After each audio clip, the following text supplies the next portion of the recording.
Hi, I'm Melissa, and I'm super excited to be making this video. I have a big rack of ideas to share with you about cultural rights in Canada. So now that I hopefully have your attention, I'll be drawing on the works of two individuals today, Charles Taylor and Michael Ignatieff. So with multiculturalism at the forefront of our Canadian identity, and increasingly so, it's no doubt quite important to have conversations about how we can all cooperate in the same playing field, while still expressing our own cultures, beliefs, and traditions through our own individuality. Michael Ignatieff, he's a secular liberal, as he wishes to be made known, presents two models for viewing individuals within the state, the pool table model and the patchwork quilt model.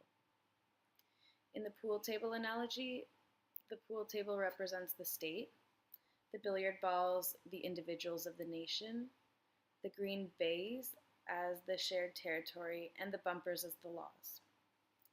So every ball or every individual needs to be just as smooth and round as the next so that every individual can move around with ease. This sounds so peaceful and cooperative and wonderful, right? But Ignatieff would argue that no one really wants to have their edges rounded off. He's right that we all strive to preserve our own uniqueness, but here's where I think that he's a little bit off. Jagged edges are more than just expressions of individuality. They essentially prohibit functioning of the whole and are harmful to both the space and the other individuals to exist within that space. Instead, we should be playing pool with a table full of unique balls, some patterned, some spotted, some striped. Personally, when I look at a pool table, I was shocked with his analogy. I see beauty of each ball having a unique color. I did happen to notice, though, that Ignatieff left out a crucial component of the billiard game, the one ball that influences all the other balls by impact, the white ball. In analogy, these white balls could be anyone of significant societal influence, including government leaders. Now, I'd like you to envision the peaceful cohabitation of all of these colorful balls, when all of a sudden these malformed, lumpy white balls come and hit you with a hard edge. Maybe one lumpy white ball impacted with fear-mongering leading to inequalities by saying, ban the burqa, and maybe another lumpy white ball impacted with Aboriginals are inferior and therefore should become wards of the state. Essentially, these lumpy white balls make it so that the game becomes unplayable.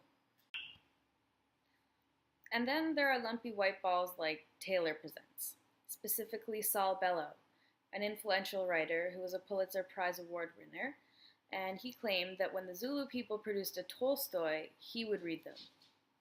In saying so, he arrogantly revokes any notion of equality that may have once existed through misrecognizing the significance of the Zulu culture. His misrecognition then spread to many other players of the game who begin to make it unplayable. So back to Ignatieff and his patchwork quilt model, he argues here that Canada has been a patchwork quilt since its beginnings. In 1763, Aboriginal treaty rights were created, which Ignatieff confirms recognized their rights and identity as a separate nation. But then all of a sudden in 1867, when settler population was large enough to have no competition at all against the Aboriginal population, Aboriginals were not granted a place at the table in the new political order of Canada. So Aboriginals went from being conveniently regarded as powerful and respectable to being dependent and inferior in the hands of some lumpy white balls. Later, Liberal governments sought to indirectly address injustices in both Aboriginal rights and French-speaking Quebecers' rights through granting rights to individuals across the nation. This is problematic, though, as Ignatieff points out that critics of this argument propagate that we then fail to recognize the rights of the group, such as the fundamental needs for self-governance of Aboriginal peoples who have proved their resilience long enough by now. Finding a balance between individual rights and collective rights is hard in a multicultural country like Canada. But Ignatieff proposes that we must share sovereignty as a start. In my opinion, I will agree and suggest that we stop reconciling injustices with apologies and hard cash and start working on replacing those lumpy white balls. At the end of the day, what is most important is recognizing the other, as Taylor would say, is a fundamental need.